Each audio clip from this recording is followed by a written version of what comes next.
èwo gan lè fa àpapà ní àti music industry àti movie industry èwo ní fa àpapà tẹ́ẹ̀bà rí fíìmù ṣe mọ́ ẹ kó gbá wọlé àwọn ọmọ tí ò tó yín náà they are acting good movie àwọn skit maker ti lé yín wọlé all those.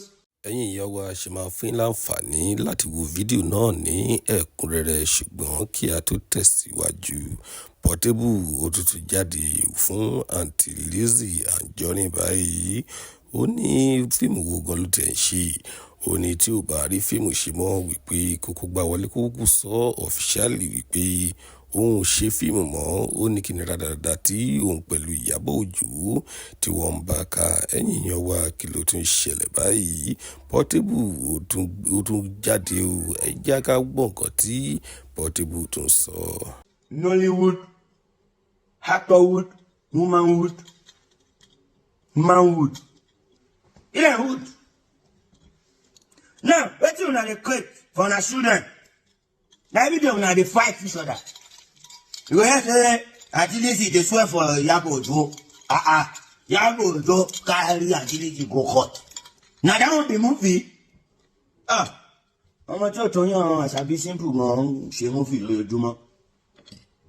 Ló bá yá gbogbo yẹn máa pariwo pé back in the days ẹni ìrìnà ló don't do YouTube film movie. Now everybody don't go back YouTube. I advise Ajabi people that I say me do YouTube now. Because you don't go back YouTube. Èmi gan mo go YouTube. O gbọ́dọ̀ tí mo sọ mo go where YouTube. Ẹ wá dára ní fíìmù ṣe mọ́. Ẹ fi ọ̀nà lẹ̀ àwọn ọmọ get talent, boys get talent, girls get talent. All those are man and woman. Na dey fuck up. No. Maybe I don't come on. Ẹ kó bá wọlé. Ẹ ṣe ọ̀nà lẹ̀. Make the young guys. Make they hard the film. Ṣebí that they go school film. All the people wey go school, wey graduate, where are they? Èpèlè máa ń ṣe gbogbo fíìmù tẹ fọjọ́ orí ayé yín ṣe èpèlè fi padà ṣẹlẹ̀ online. Na that one be promotion. Jẹ bojú ara yín jẹ bọkàn ara yín jẹ bògo ara yín jẹ ẹ ní gbogbo àbájẹ o ọmọ Nàìjíríà lọ I'm a star I'm a hero. Tó kù ṣe nìyẹn ni.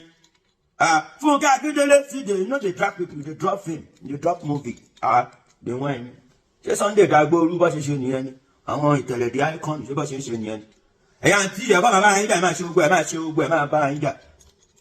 Bẹ́ẹ̀ ni Ọlábàdàn sí lédè nìyẹn.